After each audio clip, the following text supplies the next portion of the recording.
주시는 말씀 같이 봉독하겠습니다. 빌립보서 4장 6절에서 7절 말씀. 빌립보서 4장 6절에서 7절.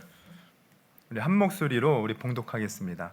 빌립보서 4장 6절에서 7절. 우리 신약 성경은 한 321페이지 정도 있습니다.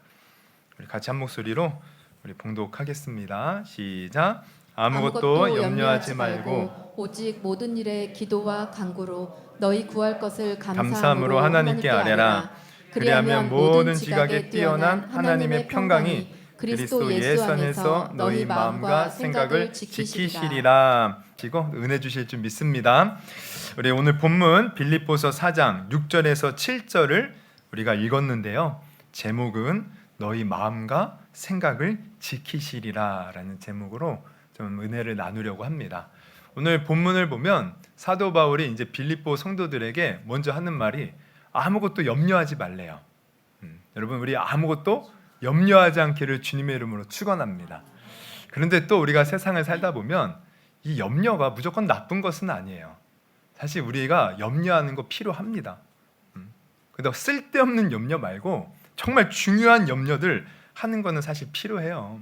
우리가 좀 전에도 제가 말씀드렸듯이 이 성도가 오랫동안 안 보이네? 무슨 일이 있나?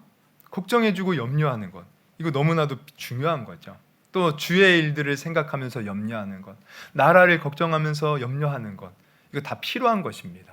그리고 또 성경을 보면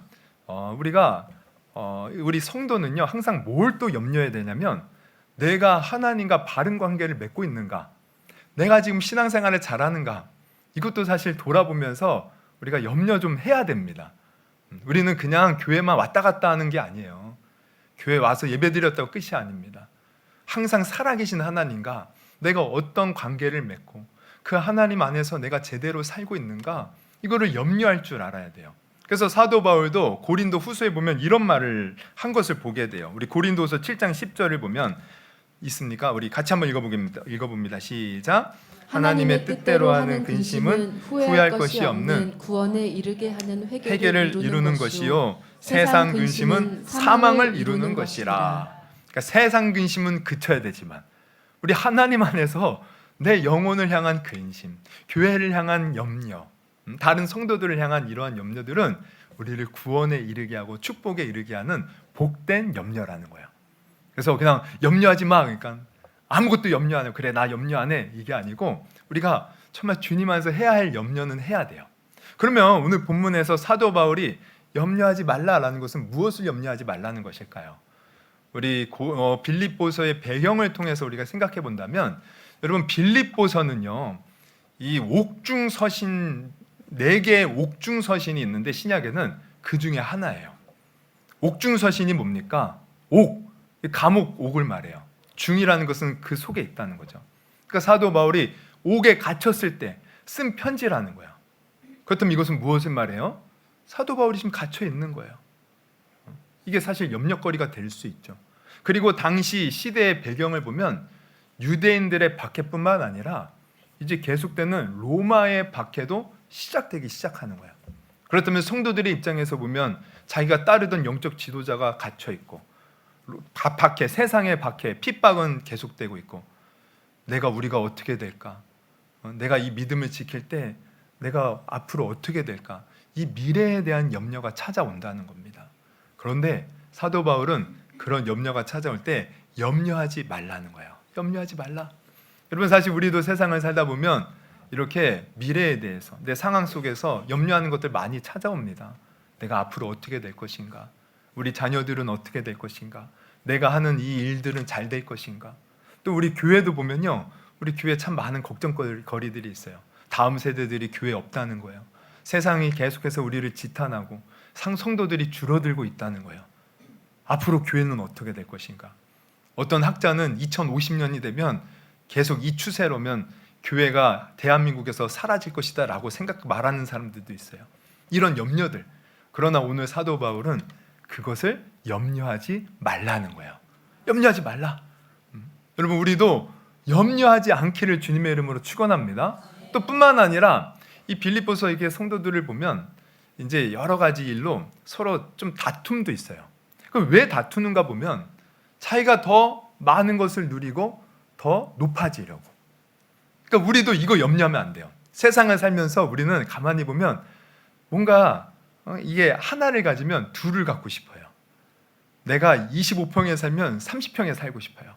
30평에 살면 40평에 살고 싶고, 차도요 뭔가 이렇게 좀 이렇게 뭔가 하나를 타면 더 좋은 걸 타고 싶고, 우리는 더 많이 갖고 싶고 더 많은 것을 누리고 싶은 그러한 마음이 있습니다. 이게 욕구고 욕심이죠.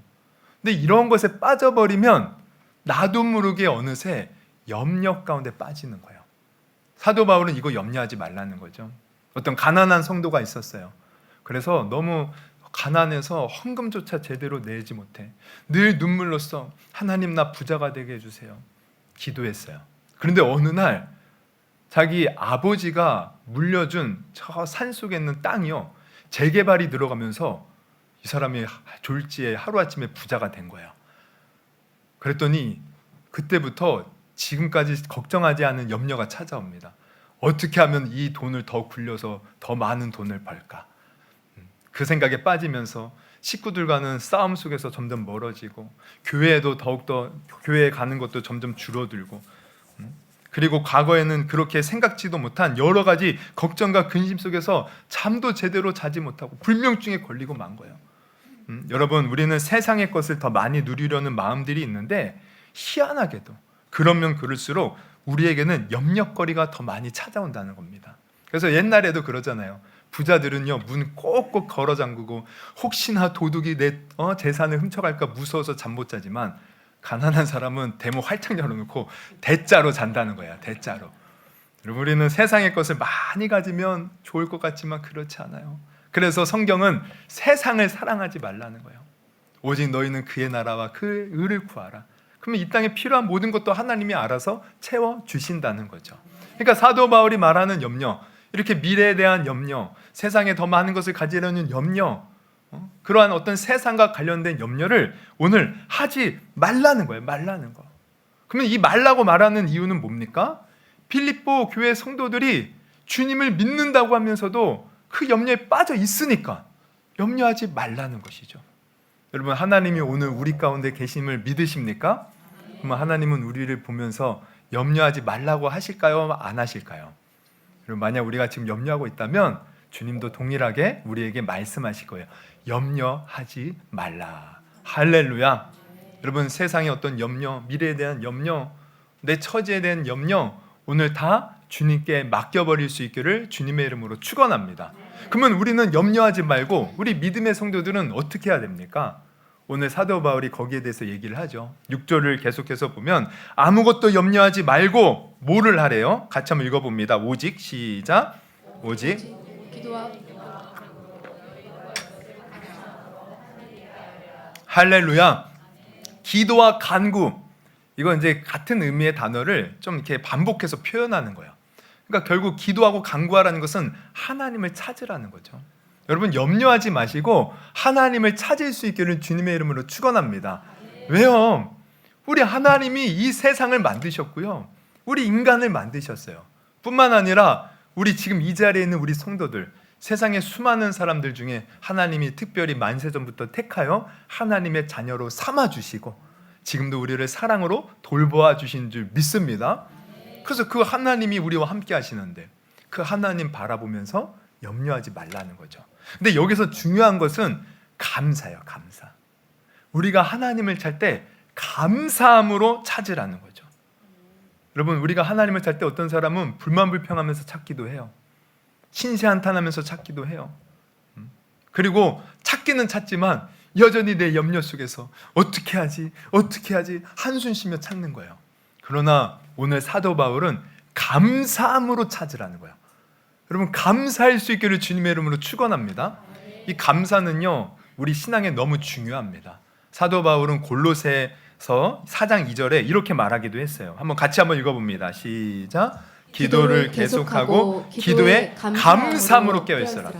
기도를 하되 감사함으로 하라는 거야. 이게 깨어있다는 거죠. 그럼 깨어있는 건 뭘 말합니까? 우리 깨어있는데 뭘 또 깨어요? 그냥 잠자다가 깨어나라는 의미가 아니고 여기서 깨어있으라, 이 감사하는 것은 깨어 있다는 것은 살아 있다는 거예요. 살아 있다는 거. 내 영이 살아 있고 마음이 살아 있는 거예요.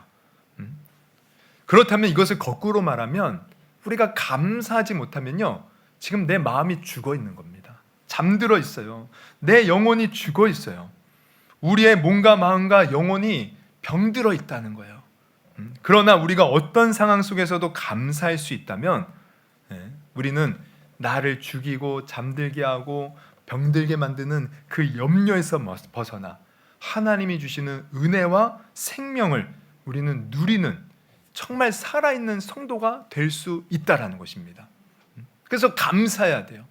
그런데 우리가 가만히 생각해 보면 때로는요, 어떤 기가 막힌 상황이 찾아오면 감사해야 되는 것은 알지만 감사가 좀처럼 나오지 않을 수도 있다는 거예요. 그렇잖아요.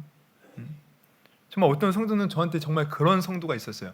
지금 내 이 상황에서 내가 어떻게 감사합니까? 어떻게 감사합니까? 정말 기가 막힌 상황에 놓일 수도 있다는 거예요. 제가 오늘 아침에도 어떤 성도님과 이렇게 대화를 하는데 어제 많은 속상한 일들을 당했어요. 그 얘기를 듣는데 기가 막혀요. 어떻게 저런 사람들이 있나? 어떻게 저렇게 할 수가 있나? 내가 그 상황이라도 참 마음이 답답하고 힘들겠다. 예전에 제가 사역하던 교회에 제가 처음 이제 부임해서 갔을 때예요. 근데 하루는 목사님이 이제 어디 병원 신방을 가야 된다고 이제 저를 태우고 가더라고요. 그래서 어떤 이제 노 권사님 한 분을 이렇게 태웠는데, 이렇게 들어보니까 그 권사님 남편이, 여러분 저기 세종병원 아세요? 그 서울신대에 있는 부천 소사역 앞에 거기에 이제 온 거예요. 제가 중랑구에 살 때인데 거기까지 쭉 이제 오면서 얘기를 들어보니까 같이 가시는 이 권사님의 남편이 거기에 지금 누워 계시는 거예요. 사연은 이렇습니다. 이제 그 누워 계시는 남편 이제 안수 집사님이신데 원래는 아주 교회에 충성된 일꾼이셨대요. 근데 하루는 집에 오는 길에 갑자기 푹 쓰러지신 거예요. 지나가는 행인이 이제 이렇게 응급차를 불러서 이제 병원에 갔는데 그 이후로 식물 인간이 되어서 계속 지금까지 10년이 넘도록 누워 있는 거죠. 눈물을 흘리면서 그 얘기를 하시는, 정말 기가 막힙니다. 어떻게 그런 일이 있을 수 있는가? 그래서 이 권사님도 처음에는 너무 이게 뭐 황망하고 뭐 어떻게 표현할 수가 없고 너무 당황했대요. 근데 깨어나겠지. 이제 죽지는 않았으니까. 근데 1년이 지나고 2년이 지나고 깨어날 기미가 안 보이는 거야. 처음에는 자기도 너무 힘들었대요. 차라리 죽는 것이 낫겠다는 생각이 들었대요. 그런데 어느 날 가만히 생각해 보니까 아니 뭔가 지금 이 상황이 너무 힘들지만 그래도 그 속에서 감사거리가 생각이 나더라는 거야. 자녀들이 그래도 내 남편이 쓰러지기 전에 시집장가 다 가서 저 가정을 이루고 있으니 그래도 감사하다. 또 우리 자녀들이 또 주님 안에서 그래도 아버지 절에도 흔들리지 않고 잘하고 있으니 감사하다. 또 우리 남편이 이가 쓰러졌지만 예수 잘 믿다가 쓰러져서 지금 죽어도 천국 갈 수 있으니 참 감사하다. 그리고 또 감사한 것은 이렇게 자기가 이렇게 어려움을 처하니까 주위에서 늘 자기의 관심을 가져주고 기도한다고 힘을 주는 사람들이 예전에는 몰랐는데 너무 많은 것을 깨달았다는 거야. 야, 나를 이렇게 걱정해주는 많은 사람들이 있었구나. 그것을 보면서 감사하고 또 그 사람들을 통해서 하나님이 이렇게 나를 사랑하고 계시는 것이 느껴지면서 감사했다는 거야. 그래서 어려운 환경 속에서도 감사했더니 하나님께서 지금까지 믿음이 흔들리지 않고 지키시고 보호하셔서 여기까지 왔고 또 자녀들도 주님 안에서 잘 되는 은혜를 누리며 살게 되었다는 겁니다. 여러분, 우리도 이렇게 감사해야 돼요. 어떤 기가 막힌 상황 속에서도 감사할 수만 있다면 우리 영혼 사는 것입니다. 이게 사는 거예요. 내가 주님의 생명을 누리는 것입니다. 이것이 깨어있는 생활이고 결국은 감사할 수만 있다면 결국 우리가 승리하는 것입니다. 그런데 한 가지 참고로 말씀드리면 우리가 감사하는 데 있어서 우리가 정말 절대적으로 감사해야 될 이유가 있어요. 그건 뭡니까? 바로 우리 예수님이 우리를 위해 십자가에 달려 죽으시고 우리 죄인을 영원한 형벌에서 구원하여 주셨다는 거예요. 사실 우리 성도들은 세상이 다 무너지고 내가 가진 것을 다 잃어도 이거 하나만으로 감사할 수 있어야 돼요. 왜냐하면 우리는 이 땅에서 아무리 잘 살고 잘 먹고 뭐 대단한 일을 해도요, 언젠간 모든 사람은 다 죽음을 맞이합니다. 죽음을 맞이해요. 근데 그 죽음을 맞이한 이후에는 영원한 이 세상이 펼쳐지는데, 평생 예수 안 믿고 하나님 앞에 회개하지 않은 영혼들은 영원한, 죄송하지만 지옥에서 고통받는 거예요.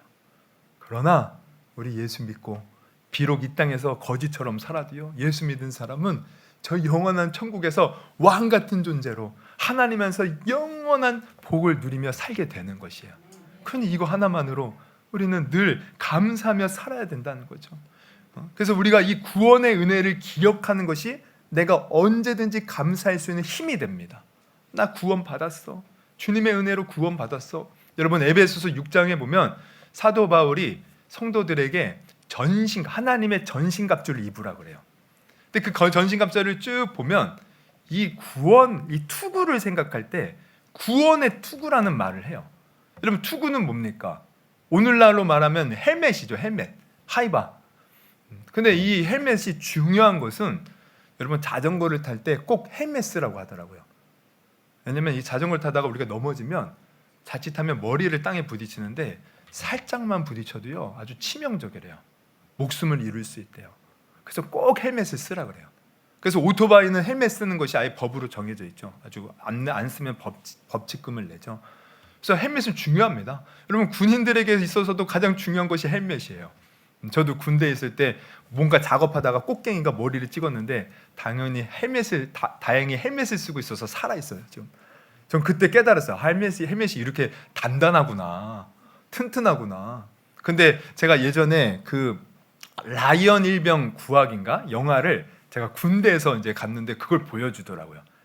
근데 거기 와, 그 전쟁과 치열한 전쟁에 총알이 막 빗발치는데 헬멧을 쓴 사람은요, 총알이 이렇게 탁 튕겨 나가요. 그 영화 보면, 야, 헬멧 중요합니다. 그러니까 우리 머리가 중요하잖아요. 그것을 보호하는 것이 헬멧이에요. 근데 사도 바울이 전신갑주를 입을 때 그 헬멧에다가 구원의 투구라고 표현을 한 거예요. 구원의 투구. 한번 에베소서 6장 13절부터 쭉 보면, 그러므로 하나님의 전신갑주를 취하라. 이는 악한 날에 너희가 능히 대적하고 모든 일을 행한 후에 서기 위함이라.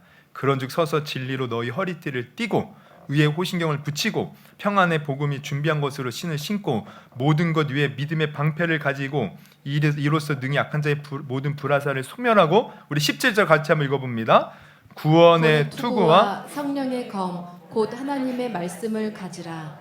물론 다른 것도 다 중요하지만 투구가 사실 제일 중요한 거예요. 머리 보호하는 것이. 근데 그것을 구원의 투구라는 거예요. 그러니까 우리가 영적 전쟁에서도 사실 가장 중요한 것은 이 구원의 확신입니다.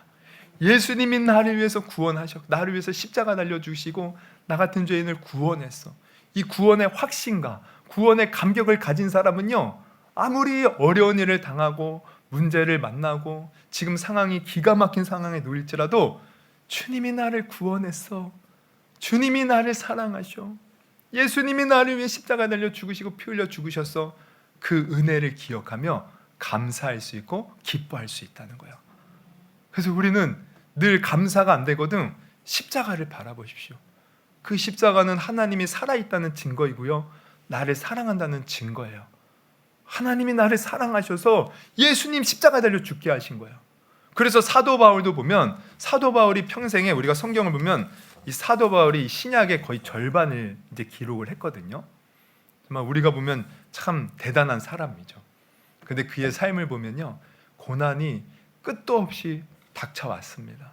수많은 박해 속에서 죽을 고비도 여러 번 넘기고 굶기도 여러 날 하고, 바다를 가다 빠져 죽으려고 죽을 뻔하기도 하고, 강도의 위험, 동족의 위험, 산의 위험, 수없이 많은 위험과 고통과 또 매를 맞기도 하고 아주 태장으로 맞는 그런 것도 많이 맞고 수없이 많은 고난을 당했어요. 근데 그는 뭐라고 고백하냐면, 내가 그렇게 도살장에 끌려가는 양처럼 고난을 받아도 자기는 확신한다는 거예요. 뭘 확신하느냐?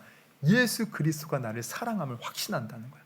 예수님이 나를 구원하셔서 내가 천국 백성이 되어 그 은혜로 산다는 거죠.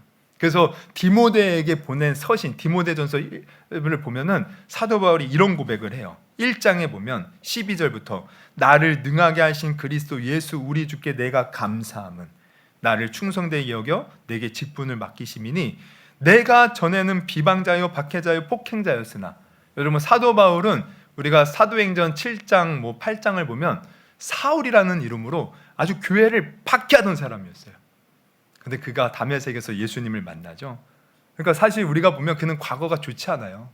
그럼에도 불구하고 도리어 긍휼을 입은 것은 내가 믿지 아니할 때 알지 못하고 행하였음이라. 14절 우리 주의 은혜가 그리스도 예수 안에는 믿음과 사랑과 함께 넘치도록 풍성하였도다. 15절 한번 읽어봅니다. 시작. 미쁘도다 모든 사람이 받을 만한 이 말이여 그리스도 예수께서 죄인을 구원하시려고 세상에 임하셨다 하였도다. 죄인 중에 내가 괴순이라. 자기를 보면 자기는 죄인 중에 우두머리 괴수. 그래서 사실 하나님의 사랑을 받을 가치조차 없는 자였는데 예수님이 나를 위해 이 땅에 오셔서 십자가에 달려 죽으심으로 나를 사랑한 그 사랑을 보이셔서 이 은혜에 자기가 지금 감격하면서 얘기하는 거예요. 그래서 사도 바울은 평생 이 은혜 속에서 어떤 고난이 있어도 묵묵히 이겨내고 주의 사명 감당하며 오늘날 우리가 아는 위대한 사도로서 이름을 남기게 된 줄 여러분 아시기를 바랍니다. 그래서 여러분 내가 힘들고 염려가 찾아오고 어려움이 닥쳐와서 뭔가 앞이 보이지 않고 낙심이 되고 좌절이 옵니까? 여러분 예수님의 십자가를 바라보십시오. 예수님이 나를 위해 그 십자가 모진 고통을 당하셨구나. 주님이 나를 사랑하고 계시는구나. 하나님이 그 아들을 내어주기까지 그렇게 우리를 사랑하시는데 지금 이 상황에서도 주님이 나를 붙들어 주시고 나를 이끌어 주시겠지. 여러분 그 예수님 바라보면서 언제나 감사함으로 깨어있는 성도가 될 수 있기를 주님의 이름으로 축원합니다. 그래서 우리가 감사하면서 기도하고 하나님을 찾으면요 하나님이 놀라운 응답을 주셔요. 그게 뭡니까? 그게 7절이죠. 우리 7절 같이 한번 읽어봅니다. 시작. 그리하면 모든 지각에 뛰어난 하나님의 평강이 그리스도 예수 안에서 너희 마음과 생각을 지키시리라. 바로 이거예요. 하나님의 평강이 우리의 마음과 생각을 지켜주시는 엄청난 복을 주신다는 거예요. 아멘 별로 안 하시네. 근데 어떤 성도는 하나님이 우리가 감사함으로 깨어 기도하면 평강으로 우리 마음과 생각을 지켜주실 거야 이렇게 말하면 이렇게 따지는 분도 있을 것 같아요. 아니 나는 평강이고 뭐고 다 필요 없어요. 지금 돈 주시면 돼요. 지금 이 문제만 해결해 주시면 돼요. 지금 이것만 잘 되게 해주시면 돼요. 내 건강만 회복되면 돼요. 아니 그런 응답이나 빨리 즉각 주시지. 아니 뭘 평강으로 지켜주신다 그래. 이렇게 말할 수도 있을 것 같은데 여러분 우리가 가만히 생각해 보면 우리는 마치 이런 이제 성도들 오늘날 성도들이 이제 그런데 사실 인내할 줄 모르고 기다릴 줄 모르고 그냥 우리가 배달시키면 어때요? 뭐 1시간 내에 다 오잖아요. 늦어도 3시간 내에 와요. 빠르면 한 20분, 30분. 그리고 요즘 택배는 어떻습니까? 택배를 시키면은 하루 못 기다려요. 그날 오든지 새벽에 오든지 그 사람들이 빨리 오는 곳으로 막 물건을 시킵니다. 하루 이틀만 돼봐요. 이거 무슨 사고 났나? 안절부절 못하고 전화하고 막 그럴 거예요. 기다리지를 못해요. 그래서 오늘날의 우리의 신앙을 보면 자판기 신앙. 동전 넣고 버튼 딱 누르면 딱딱딱 나와야 돼요. 바로. 그러니까 하나님 앞에도 그런 식으로 우리가 접근하죠. 내가 지금 당장 기도했으니 하나님 당장 응답 주셔야지. 도깨비 방망이 두들겨서 뭔가 금이 나오고 쌀이 나오는 것처럼. 그런데 하나님은 우리를 그렇게 인도하시지 않아요. 사실은. 물론 필요하면 그렇게 하실 때도 있어요. 정말 기도하는 그 즉시 하나님이 해결해 주시고 응답하는 경우도 있어요. 그러나 하나님은 사실 뭔가를 응답하시고 주는 것보다 우리가 궁극적으로 잘 되기를 바라시는 겁니다. 여러분 보세요. 세상에서도 우리 아이들을 키울 때 어른들 그럽니다. 너무 오냐오냐 키우지 마라. 애들 버릇 나빠진다. 여러분 정말 애들이요 해달라는 대로 다 해줘 보십시오. 어려서부터 갓난아기부터 그냥 혼내지 말고 애가 해달라는 대로만 해줘 보여. 그러면 그 아이 인생 망칩니다. 정말 인생 망쳐요. 옛날에 그런 얘기가 있었어요. 어떤 살인자가 법정에 섰어요. 사형 선고가 떨어졌어요. 근데 저 방청객에서 흐느껴 울고 있는 한 노인이 있었어요. 근데 이 살인자가 나가면서 그 노인을 바라보면서 얘기해요. 어머니가 어렸을 때 내가 뭔가 그 잘못했을 때 매 한 번만 들었다면 저 지금 이렇게 되지 않았을 텐데 왜 그때 때리지 않았습니까? 물론 자기의 잘못을 어머니에게 탓하는 것 이건 문제지만 우리가 가만히 생각해 보면 맞습니다. 여러분 때로는 자녀들이 잘못했을 때 매도 들어야 되고 또 아닌 것은 아니다 막아야 돼요. 그냥 해달라는 대로 다 해주면 자녀 인생 망치는 거예요. 여러분 신앙도 마찬가지입니다. 하나님은 당연히 우리에게 좋은 것 주시기를 원하셔요. 근데 지금 하나님이 보는 눈으로 우리에게 가장 필요한 것과 가장 중요한 것을 주시지 단순히 내가 원하는 대로 하나님이 주시는 것은 아니라는 겁니다. 우리가 사실 그냥 하나님 안에서 내 인생이 평탄하고 좋은 일만 펼치잖아요. 그럼 우리는 좋을 것 같지만 그게 좋은 게 절대 아니라는 거예요. 여러분 사울왕을 보면 사울왕은 정말 이 성경을 보면 아주 키도 훤칠하게 크고 얼굴도 잘생기고 아주 체격도 좋아요. 그래서 사실 사울이 이스라엘의 초대 왕이 되었을 때 성경을 보면 그는 한 번도 패배한 적이 없어요. 마지막에 패배하고 이제 전사하는데 전쟁에서 패배를 안 해요. 그냥 승승장구하는 거예요. 근데 그렇게 승승장구하고 문제가 없다 보니까 그가 나중에 어떻게 됩니까? 하나님께 불순종하고 타락해요. 인생이 망가지더라는 거예요. 여러분 솔로몬도 보면 우리 솔로몬 세상 사람들도 솔로몬의 지혜, 뭐 솔로몬의 그 영광, 그래서 솔로몬을 부러워하는데 사실 성경을 보면 솔로몬 맞습니다. 지혜로운 왕이었고 정말 아주 부유한 왕이었어요. 당시 그 모든 주위의 나라들이 다 솔로몬에게 굴복했어요. 그래서 솔로몬이 얼마나 잘 살았는지 우리가 상상을 해본다면 솔로몬의 왕궁이요 다 금으로 도배되어 있는 거야. 모든 게 다 금이야. 그릇도 금이고 다 금이야 금. 그렇게 대단했던 왕, 문제없던 왕. 근데 그가 나중에 어떻게 됩니까? 타락합니다. 하나님께 결국 버림받아요. 그리고 그 아들 때에 나라가 결국 분열돼요. 솔로몬 때문에. 여러분 문제없는 것이 좋은가? 그렇지 않다는 거예요. 그런데 다윗을 보십시오. 다윗이 목동으로 일할 때 사무엘 선지자가 찾아와서 하나님이 너를 이스라엘의 주권자로 삼는다. 기름 부었어요. 다윗이 그 기름 부음할 때 내가 왕이 될 수 있다고 하면서도 야 내가 왕이 되는데 얼마나 기대가 컸겠어요. 그런데 그에게 찾아오는 것은 고난이었습니다. 사울왕이 시기하여서 다윗을 죽이겠다고 찾아드는 거예요. 다윗이 잘못한 것이 아무것도 없는데도. 그래서 광야로 나가서 10년을 넘는 세월을 그 광야에서 지내는 거예요. 그러나 그 고난 속에서 다윗은 어떻게 돼요?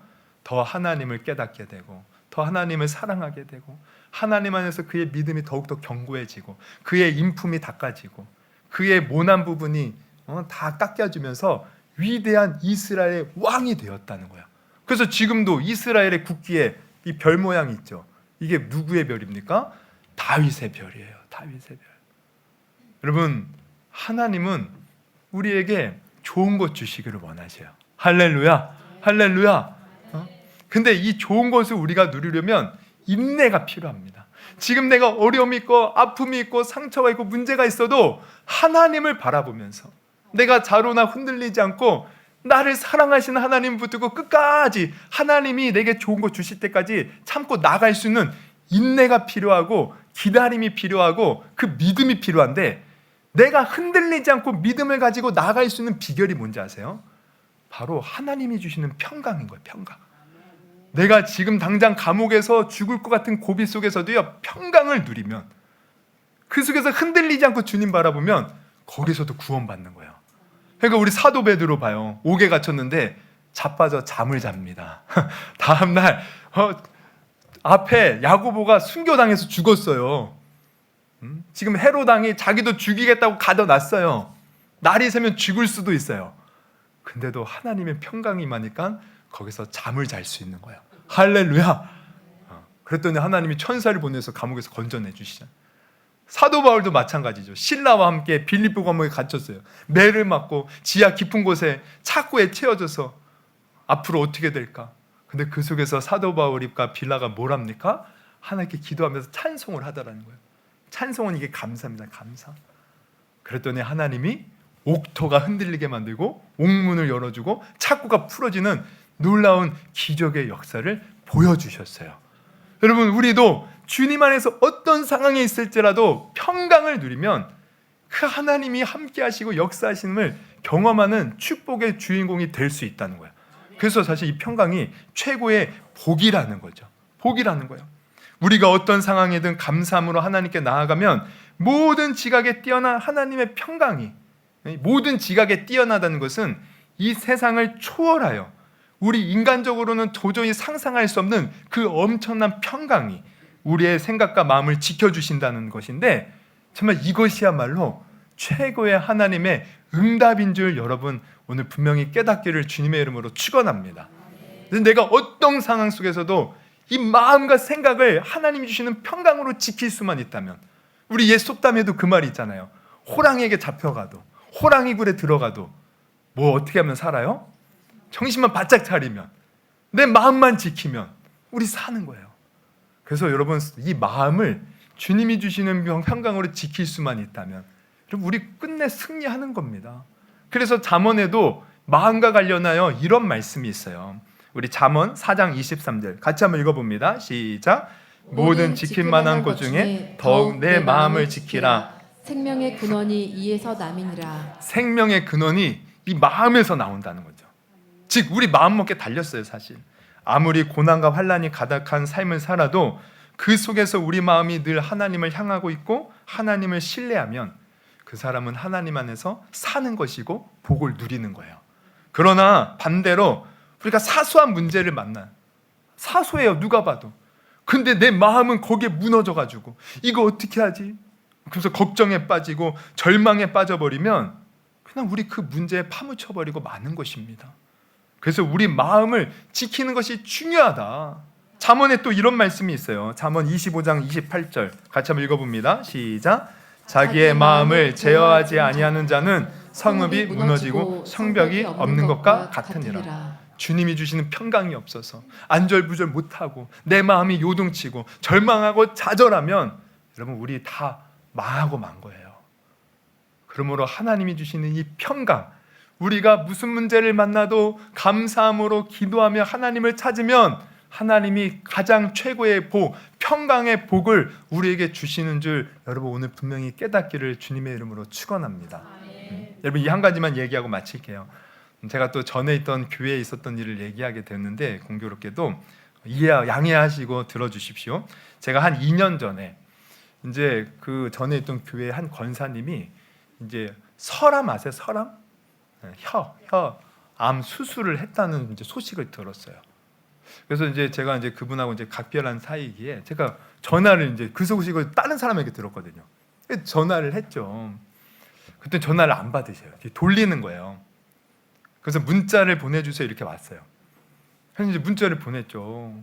권사님 수술하셨다면서요. 괜찮으세요? 그랬더니 이제 그러시는 거예요. 지금 이 수술 받고 나서 말을 제대로 못해서 그래서 내가 전화를 못 받았다. 그래서 문자를 이제 한다면서 이제 문자를 주고받는데 문자에서 이제 이렇게 말씀을 하시더라고요. 수술은 잘 마쳤지만 지금 현재 조직 검사를 기다리고 있대요. 그래서 이제 그게 뭐 급성인지 만성인지 뭐 그런 하여튼 그런 조직 검사를 기다리고 있고 지금 말을도 제대로 못하고 음식도 제대로 못 먹고 요양원에 갈까 하다가 그냥 집에서 회복 중이라는 거죠.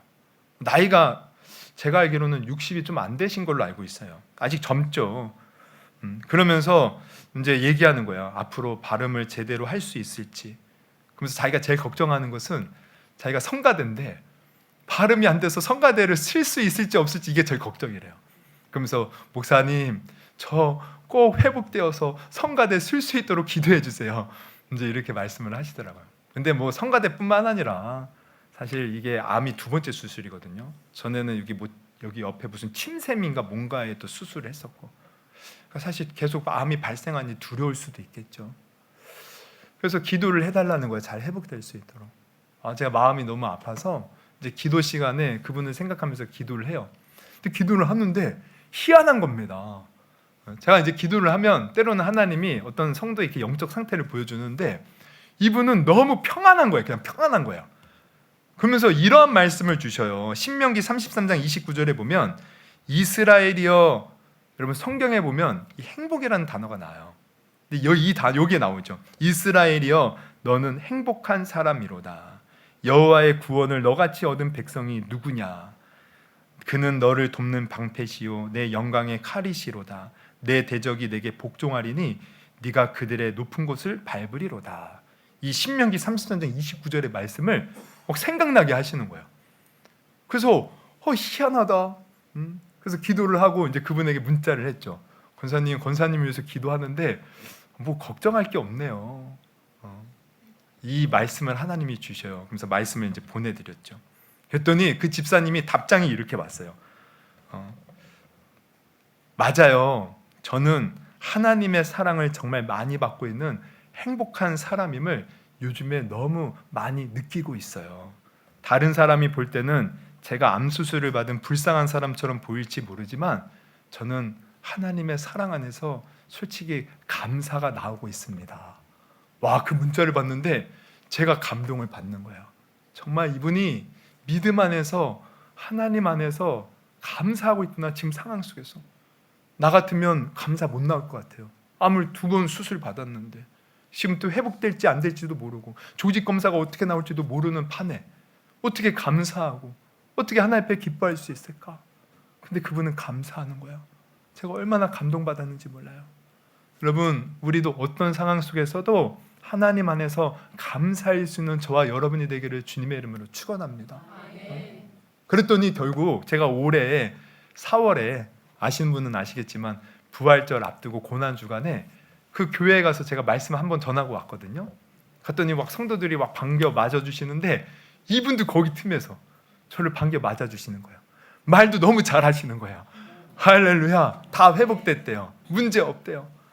여러분, 우리가 어떤 상황 속에서도 하나님을 찾고 감사하면 하나님의 평강이 우리를 지켜주시는 것이고 그 평강을 누리면요 결국 우리는 승리하는 겁니다. 지금 어떤 문제가 있습니까? 어려움이 있습니까? 우리는 그저 문제 해결해 주세요 이거 기도할지 모르지만 중요한 것은 하나님을 느끼는 거예요. 하나님의 그 평강을 내가 받는 거예요. 예수 그리스도의 십자가의 은혜를 내가 다시 한번 깨달아서 주님의 그 사랑을 깨닫는 것이 중요한 것입니다. 그래서 오늘 말씀을 통해서 우리도 여러분 염려, 걱정, 세상 것들 다 떨쳐버리시고 하나님께 감사함으로 기도할 때 하나님의 주시는 모든 지각에 뛰어난 평강이 우리들의 마음과 생각을 지켜주는 은혜가 넘칠 줄 믿습니다. 그런 저와 여러분이 되기를 주님의 이름으로 축원합니다. 우리 한번 그런 의미에서 한번 기도했으면 좋겠어요. 한번 두 눈을 감으시고 여러분 어떤 염려거리가 있습니까? 어떤 지금 삶의 문제가 있습니까? 제가 이렇게 저는 목사이기 때문에 우리 성도들이 다 이제 얘기를 해요. 어떤 문제가 있고 아픔이 있고 정말 기막힌 사연들 많이 있습니다. 그래서 저도 정말 때로는 가슴이 너무 찢어질 때가 있어요.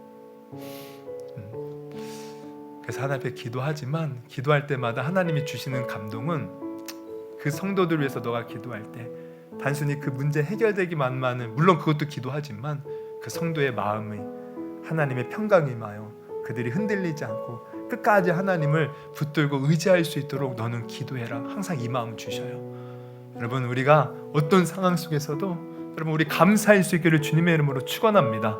그리고 감사함으로 주님 앞에 아뢰할 때 그 주님이 주시는 한번 평강, 그 천국의 평강을 한번 경험해 보십시오.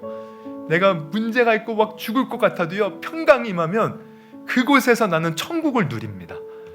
그 평강을 하나님 내게도 임하게 하여 주시고 평강을 누리면서 내 마음과 생각을 지킴으로 하나님 안에서 내가 승리하는 인생이 될 수 있도록 나를 붙들어 주시옵소서. 우리 한번 그렇게 오늘 들은 말씀 놓고 힘차게 한번 우리 결단하는 마음으로 주여 3번 크게 부르시고 우리 주님 앞에 기도하도록 하겠습니다. 우리 기도하시겠습니다.